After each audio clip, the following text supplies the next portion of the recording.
Hey, good morning, everyone. My name's John Frederick. I am the founder and CEO of Freddie Media, and welcome to Freddie Live this morning. We got Lucky Lopez, and Lucky Lopez is based in Las Vegas. So thanks for waking up early, joining us to talk a little bit of content and car business. Lucky, can you introduce yourself to the audience a little bit? Sure. I've been in the automotive industry for over 20 years. I've owned a repair shop, a body shop, a rental car company, and an independent dealer.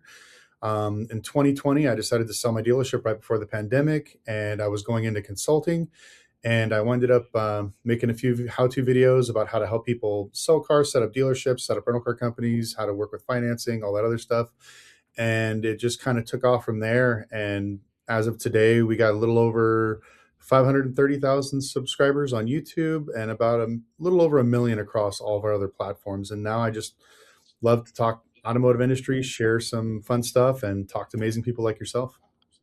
Lucky, it's amazing that you took an in-store car career and then transitioned out of the business in 2020. You said you did that. It was an Yeah. independent dealership, or was it a wholesaler? Tell us, what kind of business was it? Yeah, I was mostly independent dealer, and I specialized in some prime because unfortunately in Vegas nobody pays their bills. They'd rather spend their money on the other things that are here. And Nice. so I had about 120 car store, and we were running anywhere from 60 to 100 units a month. And I'd say I count on one hand how many 700 credit scores we got in every month. But we started specializing in wholesale, kind of exotic and some higher end cars, but I still did the normal, mid-tier vehicles when it came to subprime. But the main reason why I decided to sell the business and get out is because Vegas, we probably have some of the worst performing portfolio. So when I first started, we had about 27 independent banks that would lend to us. Right around 2019, we were down to seven. Nobody wanted to lend in the state of Nevada. I mean, it was horrible. It It was was the entire state. It had nothing to do with how your portfolio is performing. It was just the state no, is because even bad. if I asked the bankers, I'm like, did I have, a default rate? Did I have so many people be delinquent in the first 90 days? And my rates were higher. I mean, my rates were lower than most typical dealers because I actually fixed my cars and we offered a 90-day warranty with every vehicle. And we didn't really Mm. have any buybacks, surprisingly. For a subprime lot or for a independent dealer, that's pretty You rare. were subprime and you were luxury and you were Las Vegas. Yeah, it's basically strippers and Walk me through gamblers. that. Like, okay, yeah. So you have entertainment industry folks, like you just mentioned, and they go into a car dealership and they want a BMW M5. So what's the financial situation of somebody like that look like? They have no money. They have a high monthly income, like 10 grand and above, with very little money in the bank. And then they want to put that money down and they're comfortable financing basically an unlimited amount per month. Yeah, I mean, I think one of the biggest problems that we've had in Vegas, especially lending here, is there's so many people that are industry people that are maybe DJs, bartenders, dancers, whatever the case may be, and they primarily majority of their money comes from tips. And Mm. unfortunately, a lot of these people never put it in their bank account. We tell them, hey, put it in the bank account for 90 days. We can use your bank statements as income. But little by little, as the pandemic fraud kind of took off, like banks just stopped taking bank statements. They wanted W-2s. They wanted to connect their plaid to everything. And then, make a long story short, we couldn't get anybody approved because there were so many individuals that were bartenders that were making 130 grand a year, but on paper they're Wow. making $12 an hour. And so Oh, it just that stinks. It's kind of the yeah, plight of show business or the plight of entertainment. These people have a cash heavy, well, maybe nowadays with the no tax on tips things, maybe it would be a more provable income. Do you think that is they're logical? That's kind of what we're hoping for because, I talked to a lot of the lenders out here, tier one and subprime, and they're still very skittish on lending to certain people in the industry because they feel that, the entertainment's going to be the first one to be laid off when the market slows down. So there is that other kind of thing that's weighing on the Vegas market. But, there is a lot of people that work. I mean, that sell. I mean, there's a lot of people that make money here, so that's why we had. It's funny, like our buckets up front. It's We a sold. money town. Like the entertain or working in hospitality there, you make a lot of money, don't you? There's a lot of people making over 150 grand a year in Vegas.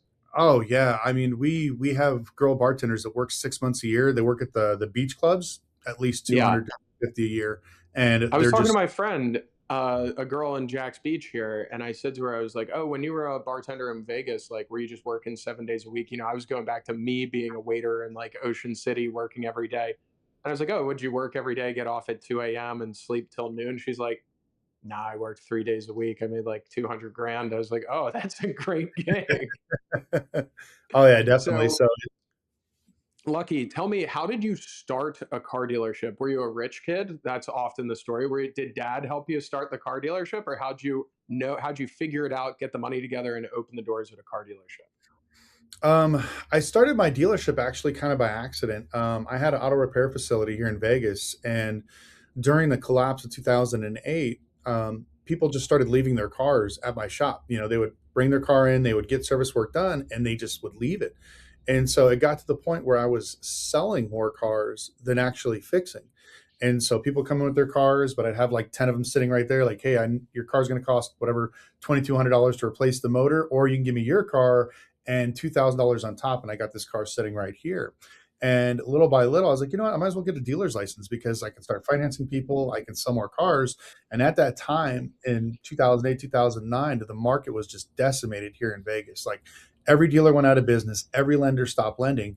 So right around 2011, we decided to go ahead and plant our flag and start opening up a dealership specializing in bad credit because there was just so many people here that just lost everything because of what happened, and they lost two or three People homes. forget how rough that was. I was in college from 2008 to 2011. I graduated a year early because I literally, in my mind, was like, I got to start making money. That was kind of, the intent. But I remember people in college, their parents would stop paying the tuition. Kids weren't failing out. They were just financially like leaving. You know what I Yeah. mean? So I feel like I scored. I was 08 to 11 in college. I got to kind of ride out the roughest part of it and then leave and go into the market kind of in the rebuild. Oh yeah, I mean, like the Vegas went from probably one of the fastest growing cities in the world to like the worst, like overnight. I mean, that's the first time I learned the term cross collateralization. When they lost their house, they lost their lines of credit, which lost their cars, which lost pretty much everything, and so the market just literally like died overnight. And so we figured, okay, if we specialize in subprime, we're probably going to get busy, and we were working with bankruptcy attorneys, multiple people, and we just started, selling probably. Oh, that bankruptcy attorneys were referring business into you. They're like, "Hey, we Yeah. got a guy. His Yeah, credit's we would shot. What literally can you be making do?" an offer on the cars they're filing bankruptcy on, and as soon as they cleared it, then we would offer them either their car back at a higher rate, or we would sell them another one that's a little bit more affordable.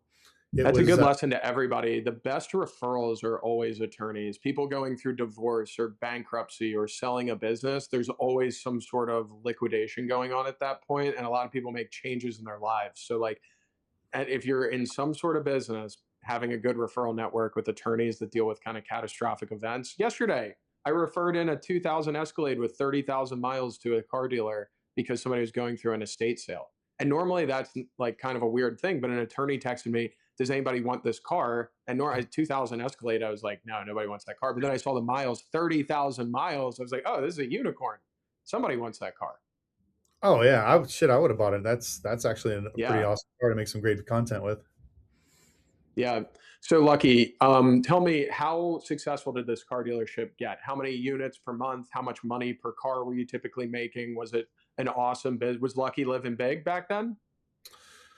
I was, but to be honest with you, that we were doing probably at our peak when we had about 125 to 150 units on the floor. We were doing about 100 a month, comfortably. But the problem that we had was the buy fees were just so outrageous here in Vegas. What Um, banks were we using? It was Santander, or yeah, what are we well, looking at? we got signed up Westlake? with Santander for 2 months, and then they canceled their independent program. So it took us a year to get on with them, and they canceled us. I was the only independent dealer that had Wells Fargo. They canceled us. I think it was like in 2018 because they pulled out their independent program here. So it was a lot of like Westlake, Lobel, some really, I won't lower tier subprime lenders. And if I sold a, let's say, a $15,000 car to a struggling family, and they had maybe a repo, maybe some challenge credit, we're looking at our average bank fee of $200 to $3,300. So Yeah, even though I I'm was going to buying these say cars, like 2 grand. And then talk about bank fees. You have to build that into the price of your car because you can't turn around and charge that to the consumer under Nevada law, right? That's illegal. So you yeah, need to make sure that you have that much margin in the car, but then you also have to make sure that the car lines up loan to value so that it can be bought. So people who are dealing with challenge credit in the subprime market, who are just trying to do right by families, it's a real challenge because you have to make sure that 3 grand buy fee is edible within the margin. Then you need to make sure the entire loan lines up loan to value. So ultimately, the most important thing to make that deal is money down, right, Lucky? Yeah, I mean, they got to have big downs, and unfortunately, Vegas, we didn't really have them. And even though I was buying You could just cars, send them back to the casino, go one more round on the roulette table, and get even odds of getting a new car. oh man, I could tell you some stories. Like we've actually had people open up lines of credit at the banks just to get down payments. It's crazy. We'll go into that in another video, but like we had some very creative ways to get down payments. But the fact that we were buying cars so far back a book and I was just giving it away blew How are my you mind. buying cars back a book? Because it was a depression, it was the recession, people like, or you had a great way to make acquisition because of the collision repair shop. Well, how were you buying Yeah. cars so far back a book? So I kind of worked the deal backwards. So when I first started lending, I would sit with my bankers for hours and ask them, how do they lend? What do they, what cars they look for, everything else. And as I started to build a relationship, I started asking them, why do you take your cars to auction? Just sell them to me. And little by little, I started getting cars directly from banks. And, they have to get Mm. fair competitive bids and stuff like that. So they had a few of us wholesalers come in and give bids. And so as long as they got two or three bids, then they would sell directly to me. And so for the Everybody's going, oh, I'm going to go approach a bank and get all their wholesale. No, this is 2009, 2010. They were holding houses, they were holding boats, they were holding cars. They yeah, needed people to get rid of them. It's not the financial situation we're in right now yeah. yet, but Yeah, well, I mean, back then the I'm banks were still holding doing a it lot of today. assets. Yeah, I'm still doing it today, but the catch is most dealers want to cherry pick. They only want the cream puffs. My deal with them is I bought every single thing, whether it was a good car, a bad Mm. car, RV, jet ski.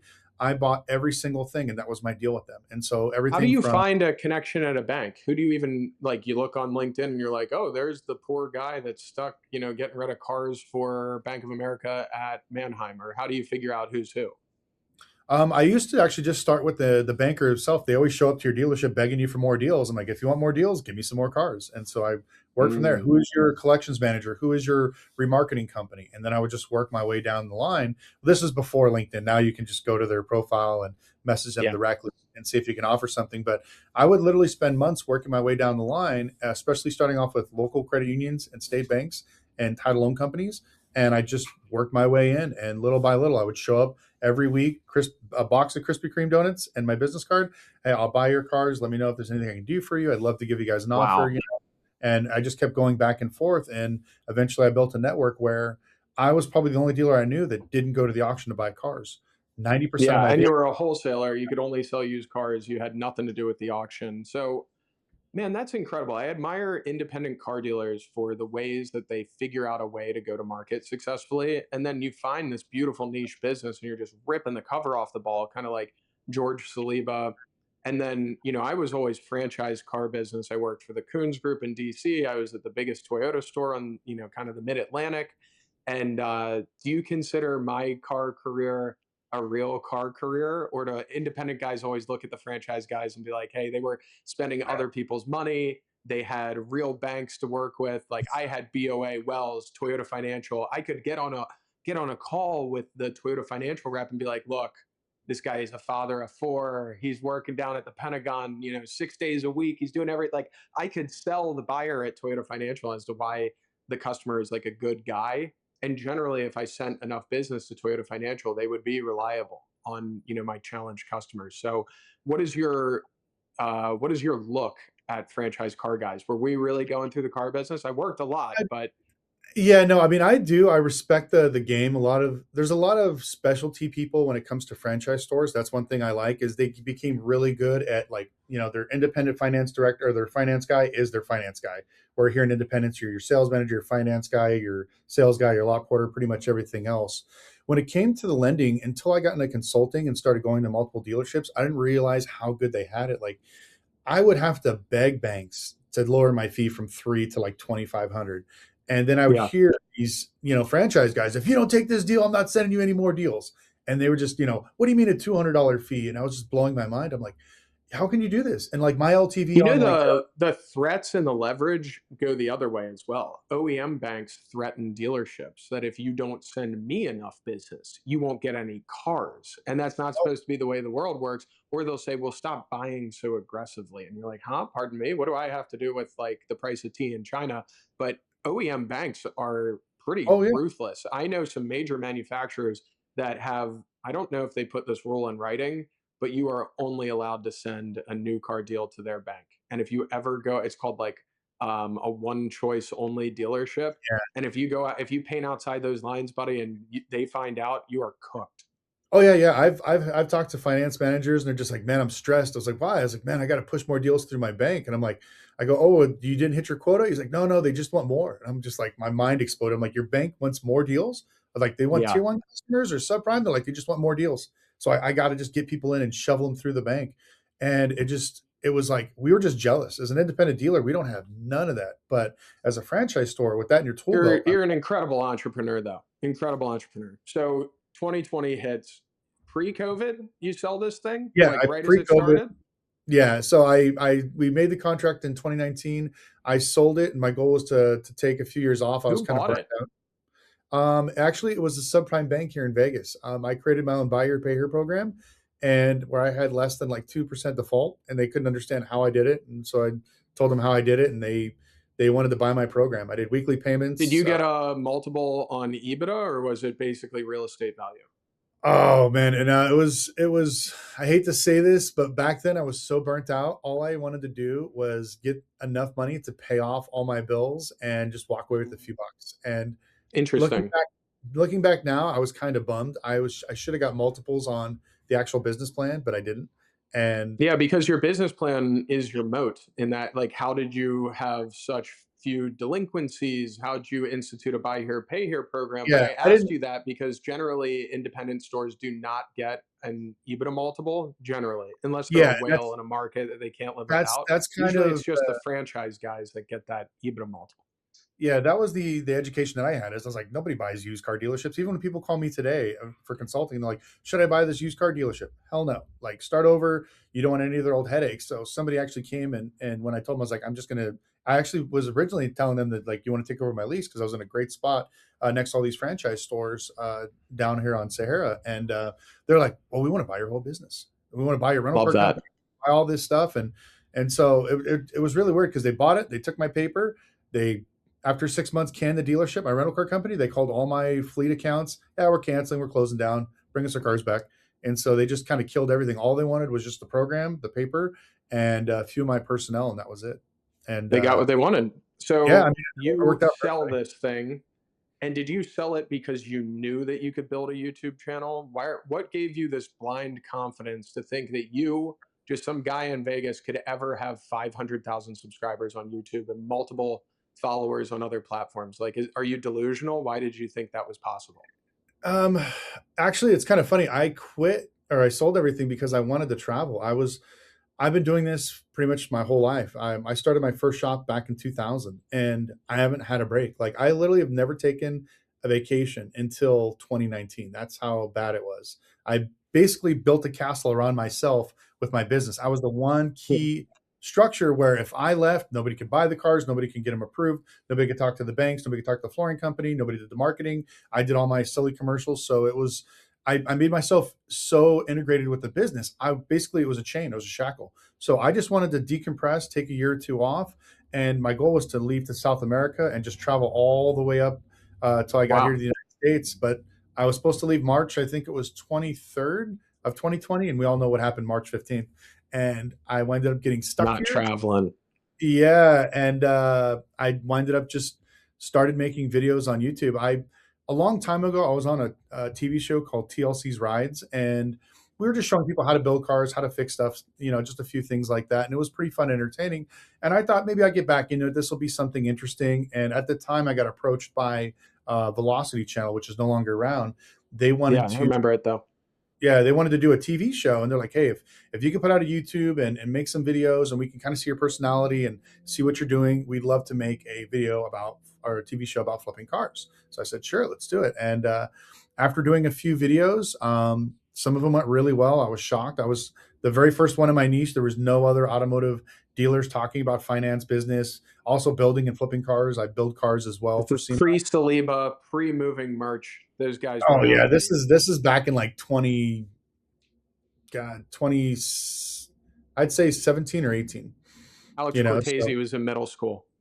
yeah, so most of these guys I think weren't even in the car business at the time, but it was fun. And I was actually the very first dealer. I don't know if you can find this still on Meta. I was the very first dealer on Facebook Marketplace to advertise. Uh, Amazing. yeah, I had to call in to get permission because I wasn't a retail store. They didn't understand why a dealer wanted to advertise on Facebook, and I told them that Google sucked, and they finally let me. It was pretty hilarious.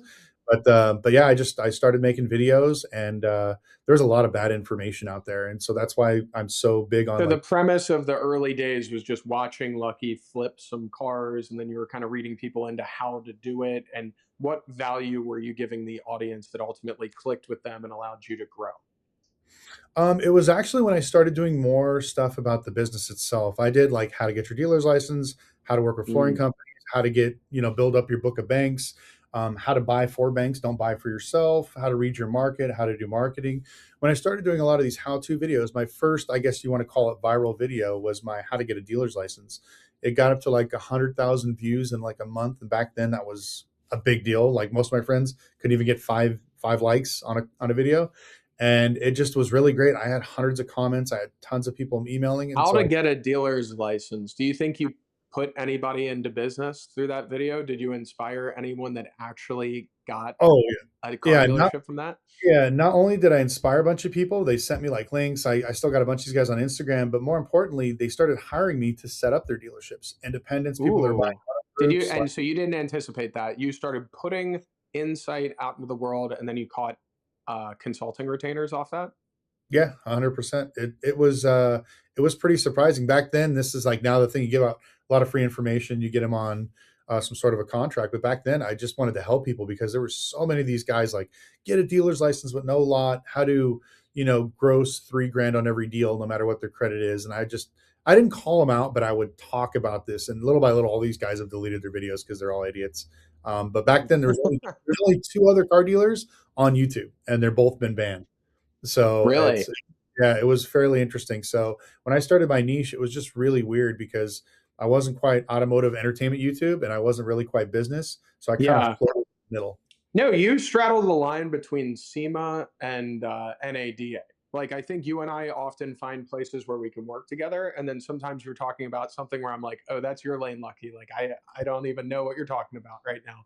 But tell me, like, explain to everybody the difference between the NADA crowd and the SEMA crowd, because you're kind of like one of the kings at SEMA. You go there. Lucky's known for like radical builds, lifting a Mini, putting monster truck tires on it, doing crazy stuff, but then also you have so much industry insight that when you're sitting at the Copart booth at NADA, dealers are come up and asking you, "Hey, how do I get my wholesale, department together and do all of that?" So, explain the difference between the SEMA crowd and the NADA crowd for anybody that's following along.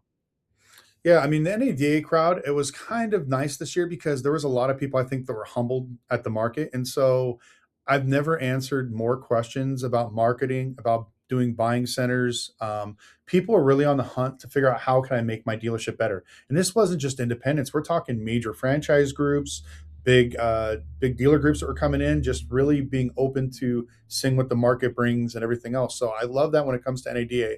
Plus, there's so many companies out there coming out with some great tech, with some great offers that just I think is going to further our industry. So I always get really excited about that. But the NADA, it's great, but it just doesn't have the vibe what it used to. If anybody went like 10 years ago, it used to be such a fun type of thing. And I remember walking around, I saw you guys. Unfortunately, we weren't able to talk. You guys were so busy, but I felt like we were answering questions more than actually, like, I hate to say this, like partying more. So It was it got. kind of like the year where instead of me running around like pitching everybody on my thing, I kind of like, I don't know how or why I like forgot to sell and I just kind of lived in the moment a little bit and enjoyed myself and went and saw people that were important to me.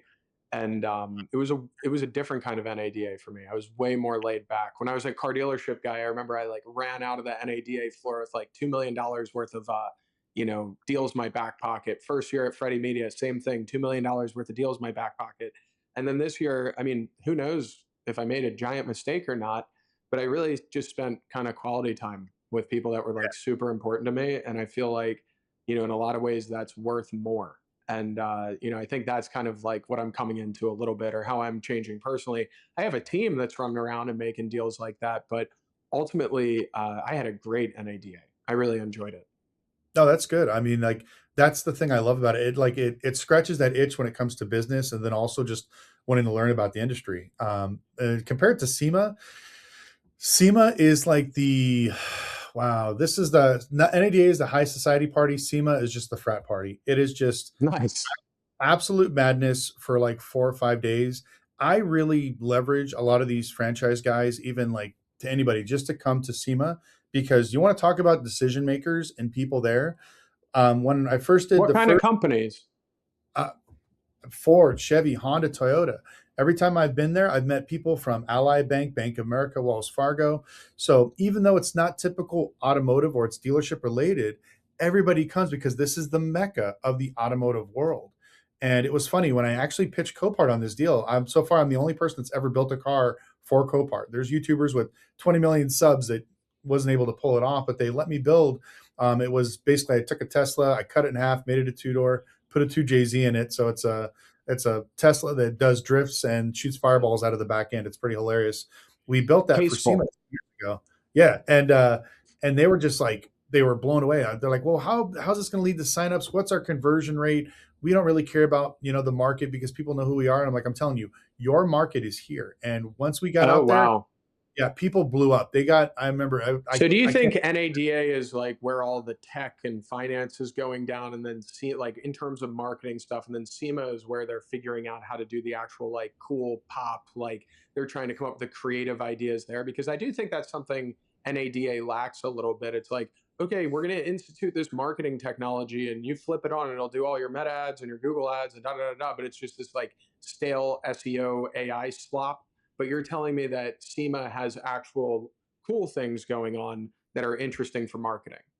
Yeah, I think that, and then the fact that you get to meet so many people on a different level. I always tell people, business is best done over cocktails. I can talk to your ear off at NADA, but for some reason, I close more deals at SEMA than any place else. We're having cocktails, we're having a good time. Everybody's just there to have just a blast. And when it comes to marketing, I think this is why you're growing so fast and why you're doing well, is because these franchise groups and some of these companies don't know how to relate to their customers, because at the end of the day they're thinking dealers, but at the end they're still people. So how do I reach these people? SEMA will bring that energy and that type of marketing to regular people, where NADA, they're like, oh, I'm going to list these facts off and they're going to buy my product, and then they're like, why isn't nobody buying? It's like you're packaged very well, you don't know how to get it out to people. SEMA is just like that all-in-one thing where I think it offers a lot of connections inside the event center. There's booths everywhere where you can sit down and talk. NADA doesn't have that. Like, it's hard to When find a is place. SEMA? Everybody always tells me I have to go, and I'm like, it's something I say yes to, and then don't show Yeah, up. you But have to come this year. We got the TV show launching. I'm going to be doing a few builds for SEMA, but it's November 3rd nice. through the 7th. And I tell everybody, even if you come for one day, it'll change your life. It is just absolutely insane. Here's another funny part. Like, I actually throw a big party for SEMA. So this year, my You goal. That's another thing, Lucky. You're very plugged into both the creator and automotive world. Tell us about the parties you throw and like how you came into that, because Lucky will call me sometimes and be like, John, I have like 80, famous YouTube creators coming to my house in Vegas, and I'd like you to come and meet everyone. And I'm like, oh wow, that's so nice of you, Lucky, to even like think of me. But how did you get into this position where you kind of throw parties for the automotive industry and the content industry? You kind of are the confluence of the two things. Yeah, I it kind of came actually, you're gonna laugh at this. This is one of the good car things that I learned from car sales is I love to market, I love to network. And I always tell everybody you're only as good as the group or the people you circle yourself around with. And when I started doing YouTube, I wanted to learn more about it. So just like sales marketing, when I would meet bankers, I invite them to dinner, I'd take them out to golf, partying, whatever else the case may be. And so I started hosting events with like my bankers. So I used to like, hey, I have a NASCAR thing coming up this week, or F1. I got a booth. All you guys are invited. I'd bring them over. We'd have drinks. And like I said, business is best done over cocktails.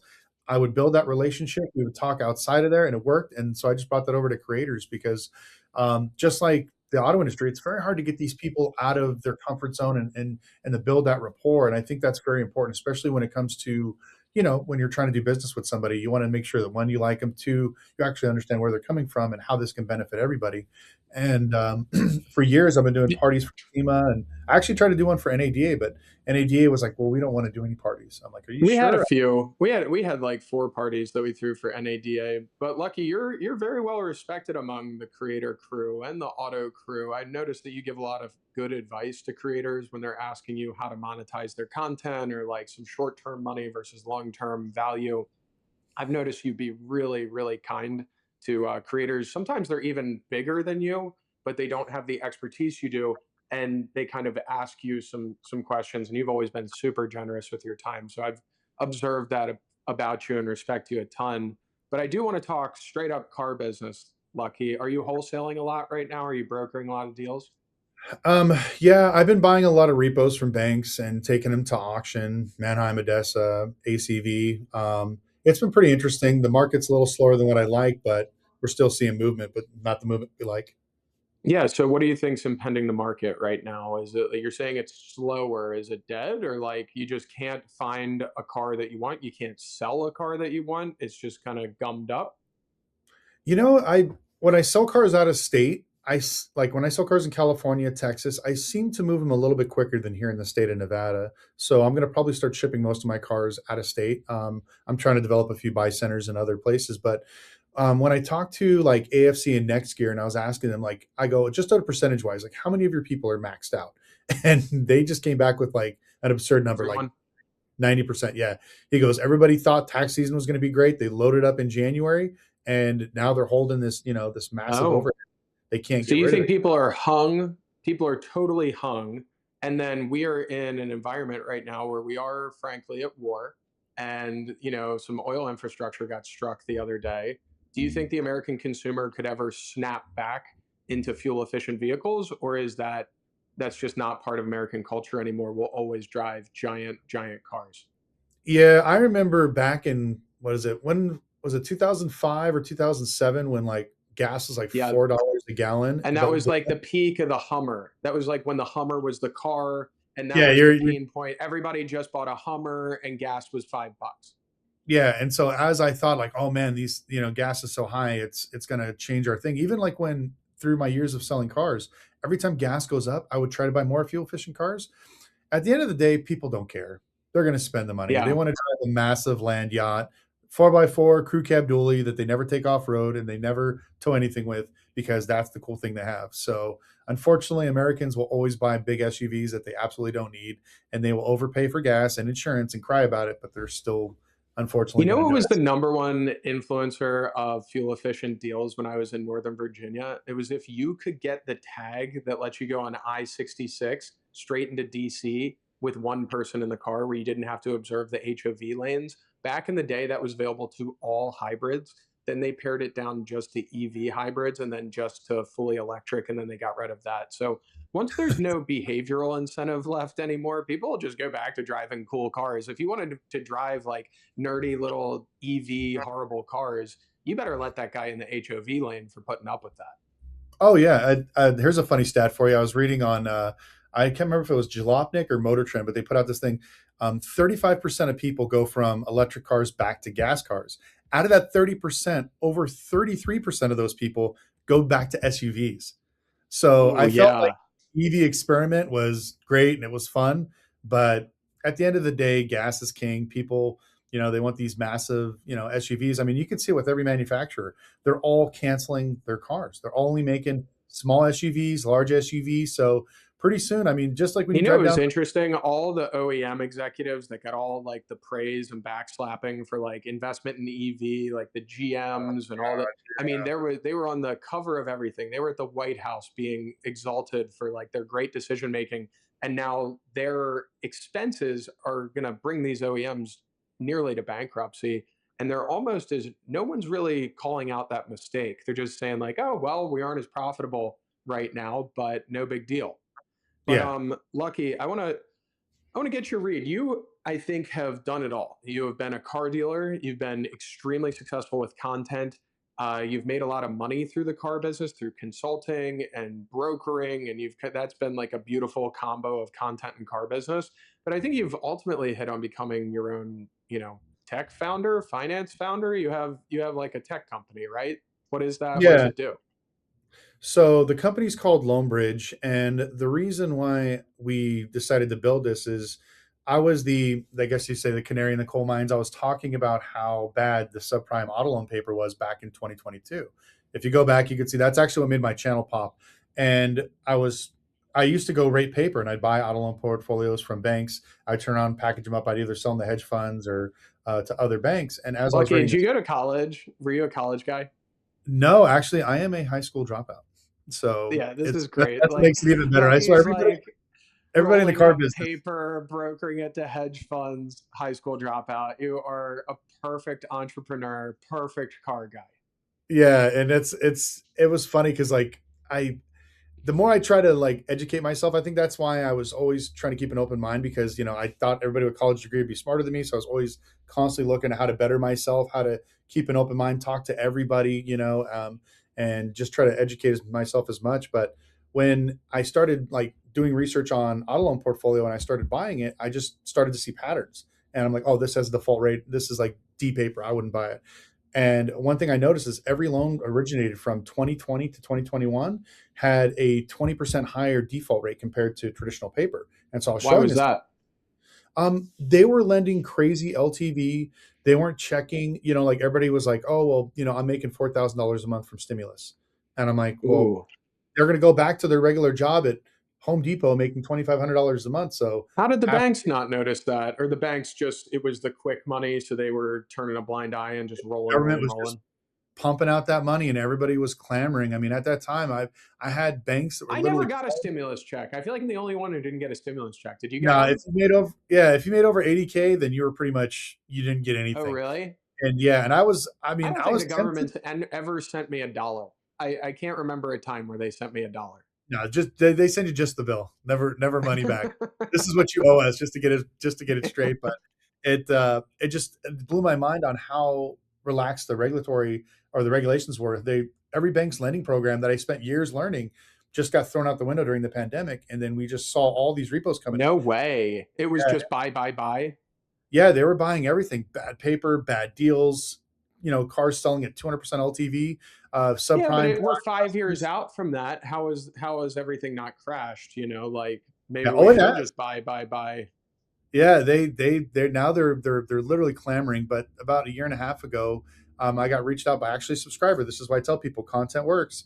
He was a program engineer, and he's like, "Hey," he goes, "I think I can build what you're looking for, something to track VIN numbers across the United States to help banks find repos." And so, Lonebridge, we built a platform where banks, lenders, dealers, whoever else, even fleet managers, you can upload all your inventory, just the VINs. We don't need any PPI or personal information, and we track it across all of our databases. And anytime we have an accident, a car gets towed, stolen, totaled out by an insurance company, you get a notification within 30 minutes of an event happening. And the So buyer is the portfolio manager, the guy who yeah, owns all so the loans. yeah, so a lot of people that are signed up with us are banks, subprime, tier one banks, and they'll upload a million, 2 million VINs, and then we just watch them. And you would not believe how many people, they got millions of cars that are out there that are up for repo. I think every month Really? repo market, yeah, like I think in 2008 we hit our peak, and then we broke it 2 years ago, and every month since then we've been going a higher. Have you ever had to repo a car yourself physically? Yeah, I've You've repo, done it. yeah, a bunch What's of the times. key to it? You're so mellow. How do you? I've repoed a couple cars myself. I didn't enjoy the experience. I knew a guy who did a summer in Charleston as a repo guy one time, and he had to like repo jewelry off of people's necks. But what's the key to a good repo? Is it to stay super mellow like this? Because at a certain point, you have to get stern and you have to get that car back. But how do you repo a car? Oh man, I mean, back in the day, I tried to just pick it up with the car. I didn't want to confront the customer, but Mm, there's some people that get crafty that want to lock them up in their behind a gate or keep them in their garage, and I would yeah. just bang on their door, and I'm like, I'll be here every day. I'm going to embarrass you in front of your friends. I'm going to record you. I'm going to live stream you. I'm going to do whatever it takes to get my car back. So Oh, if you you'd want. live stream them. Oh yeah, I would, because at the end of the day, it's like they've never had to deal like banks. Tier one banks, they're busy. They're not gonna. You should see this. I give notifications for people like, hey, your McLaren's in the Like repo yard whatever. or the tow yard. Go grab it. They won't get it. They'll like, oh, we got to send it to our collection manager, then our forwarding manager. So they'll let a $300,000 car sit in a tow yard for a month before they go pick it up. So for me, to see them like a regular person knocking on their door, but that's why my delinquency rate was You know so what low. you should do with the loan bridge portfolio is do a calculation of the net present value that's dying every day based on cars that are in repo sitting at Or junkyards. Like we because we yeah we banks only have the keyhole perspective of going, oh well, that's just one car, and they say that 1,000 times, and they're losing Oh millions of yeah, dollars we like that. I make a joke all the time. Like when we signed up with a few of these major banks, we're like, how many cars do you lose every month? Okay, if I can move the needle 1%, would that change anything? And they're like, oh, that's It would. millions of dollars a quarter. I'm like, okay, well here you go. And we would show them, and like I can't say the name of the banks, but some of these banks, we uploaded their VINs. We're like, hey, we found 62 cars right now. This one's in police impound. This one's towed. This one's in a body shop. It was in an accident. This one's at an Yeah. auction. Go get it. And they would not do it. They have this crazy system where it's gotta go to this person to get approved by this person to see if we can repo it, and then we're gonna assign it to somebody, and then we're gonna do something else. And so we've been little by little trying to, because we built a great platform that literally will Yeah. give you millions of dollars.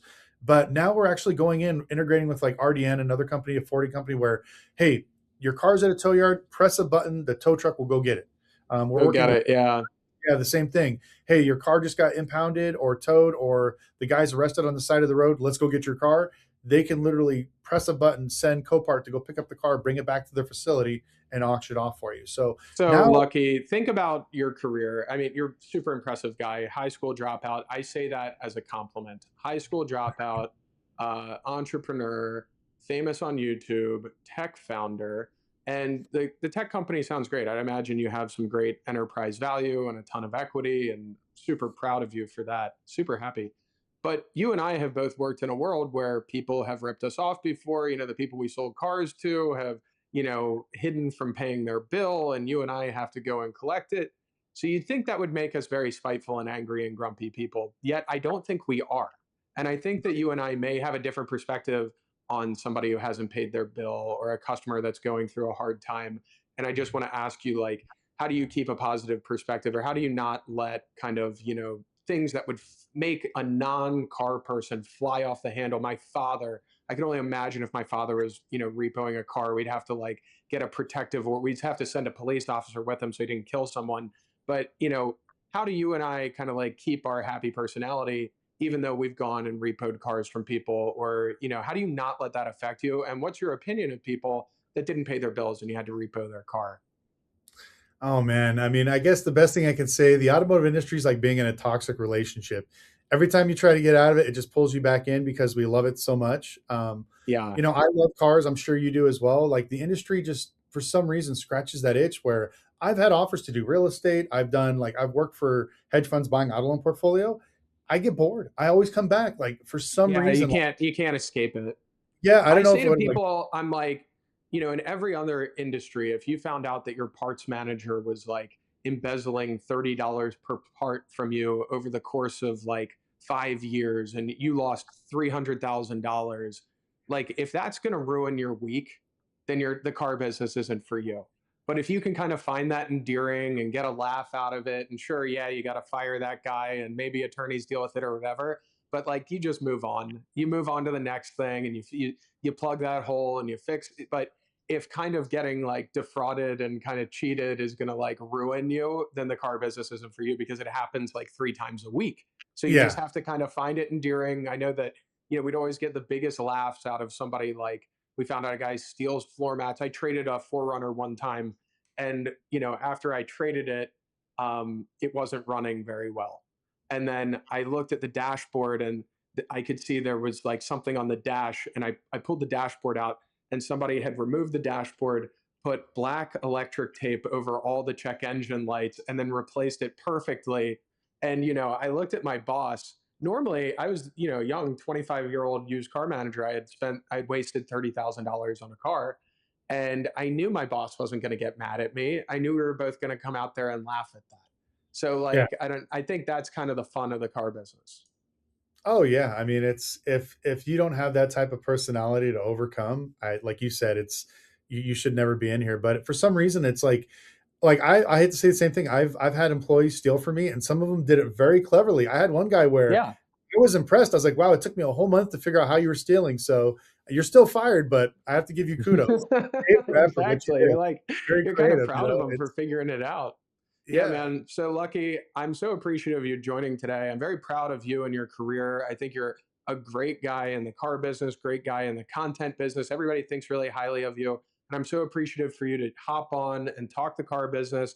And if there's anything you want to leave us with, go ahead.